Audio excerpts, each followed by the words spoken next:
If you ask a player of Vampire the Masquerade, what is the theme of the game? A lot of players will tell you it is personal horror in this game, where the humanity system is front and center in what makes Vampire a scary game to them. Where you have the beast in the back of your mind, pushing you towards evil, telling you to do this, who to kill, who to eat, to indulge in your impulses. And sure, for a lot of Chronicles that can be a focus, but that's not really the focus of the plot.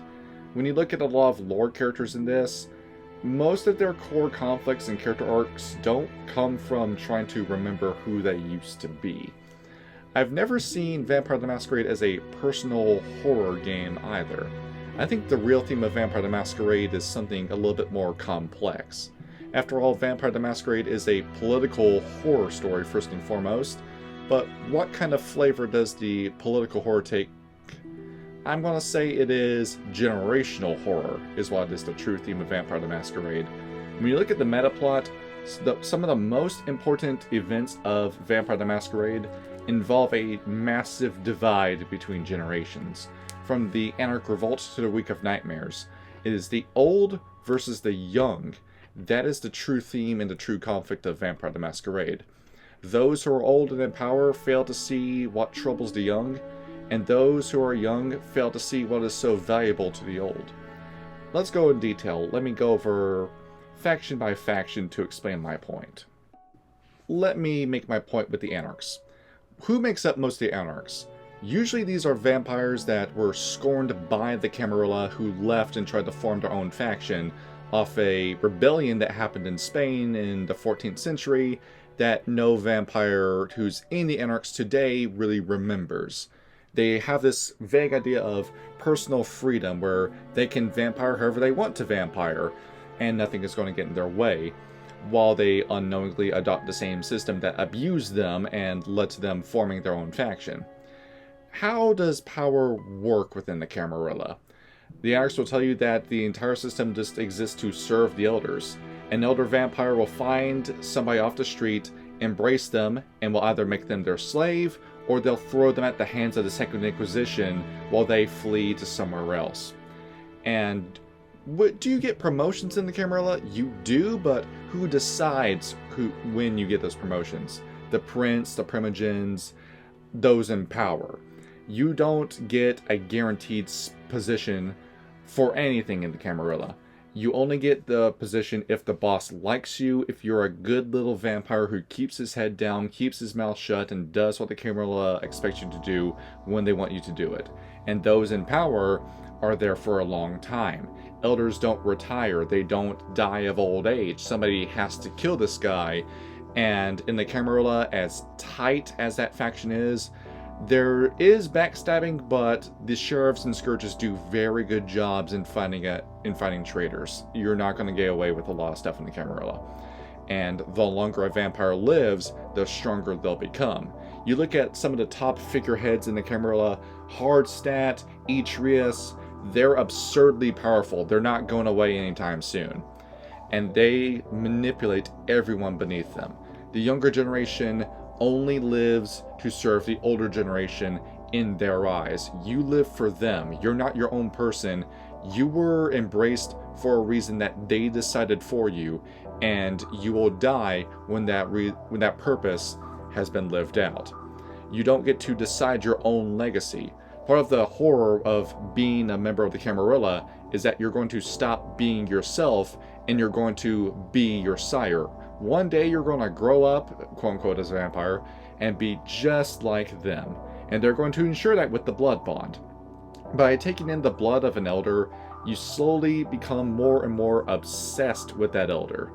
You can do this with other vampires yourself, we'll talk about Valdery later, but this is how the Camarilla get you. You can't rebel against these guys because you're slowly being brainwashed into loving them and accepting everything that they tell you. And this is where we go from personal horror to political horror, because now you're under the thumb of a vampire who will never let you go and controls every facet of your life. What great people, right? They just pluck you off the street one day, and then all of a sudden your entire life is destroyed and you just have to live for a certain guy? Yeah, great, isn't it? That's why the Anarch faction exists, because they're absolutely sick to death of the Camarilla, and they don't see the Sabat as a sane alternative. But this is what's a little bit horrific with the Anarchs, because the Camarilla, for a lot of members of the Anarchs today, that's all they knew in their early days as a vampire. So they adopt the same system that oppressed them in the Camarilla, where instead of a prince, they're calling it a baron, and all the roles come out to be the same, don't they? Where you've been bullied and beaten so badly that you don't know any other life outside the Camarilla. The Camarilla are kind of winning in this faction, aren't they?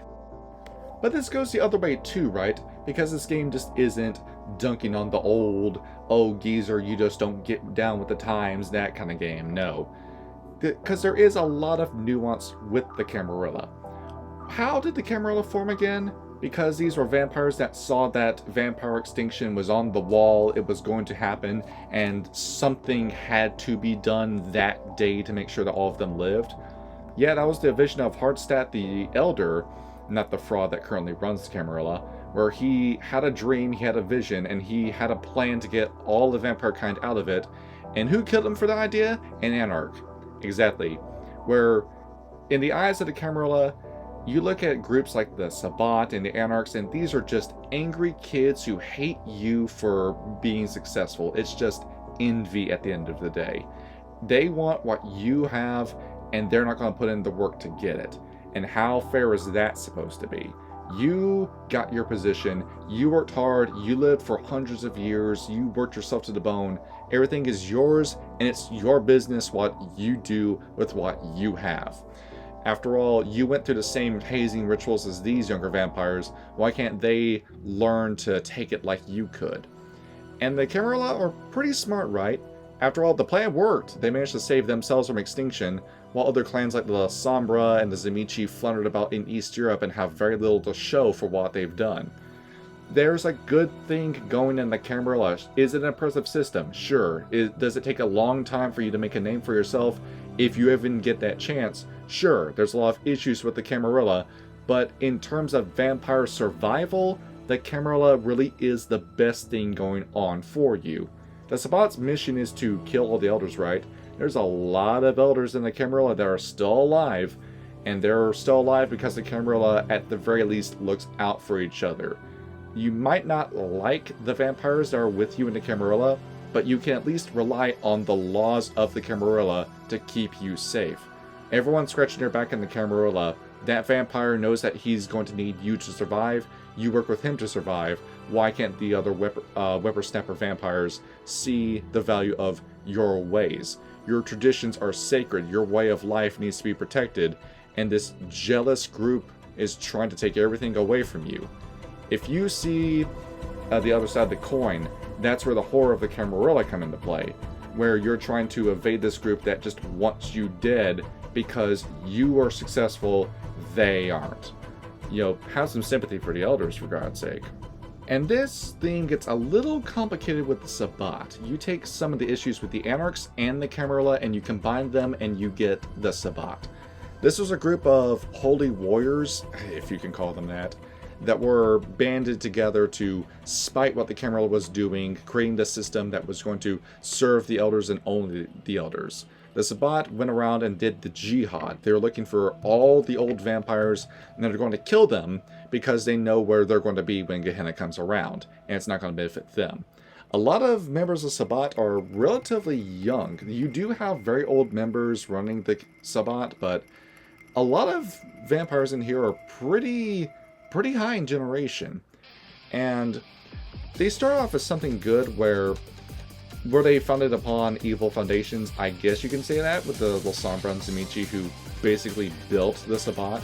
The Sombra being people that see themselves as gods, angels from hell, here to deliver the punishment of death for the crime of life.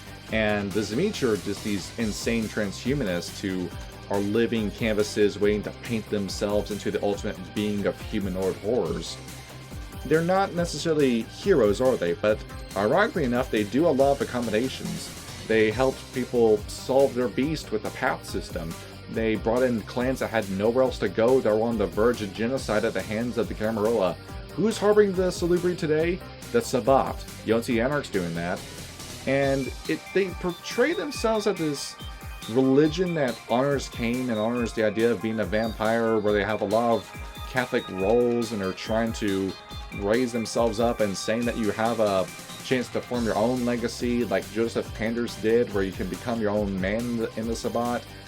While at the same time they have a system that is very similar to the guys they hate, the Camarilla, where instead of it being a primogene, it's a bishop. Instead of a prince, it's an archbishop. And why do we have these roles?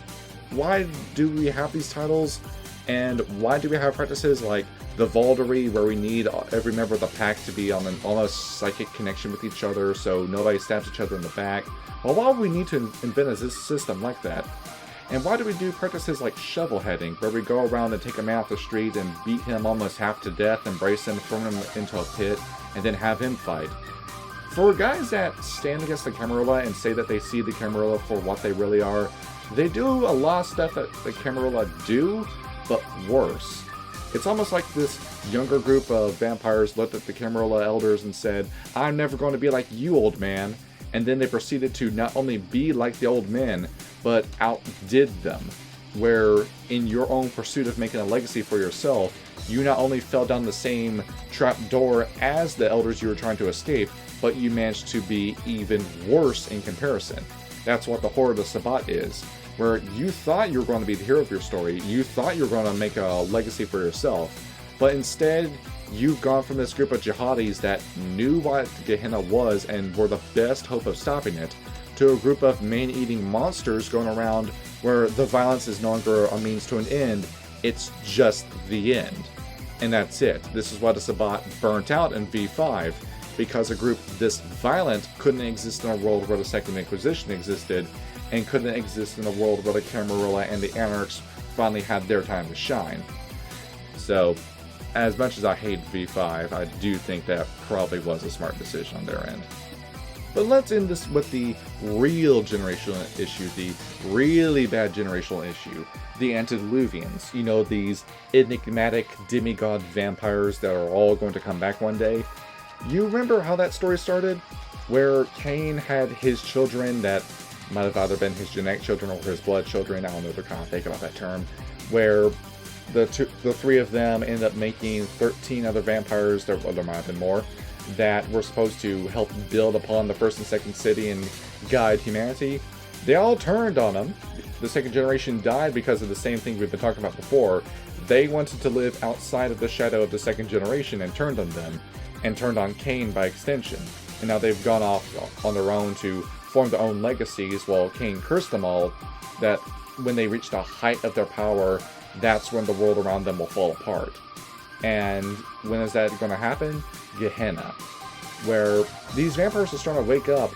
Where, you remember the Ravnos Antediluvian, the guy that caused the Week of Nightmares, where him waking up permanently changed the curse of the Ravnos clan? Where they went from a pretty easy, by comparison, bane to live by, where they just were compelled to do crime, to they will spontaneously combust if they sleep a mile within the same spot they just slept in. Yeah, that's a pretty big deal, where Granddad comes back to life and now all of us are just burning to death in our sleep.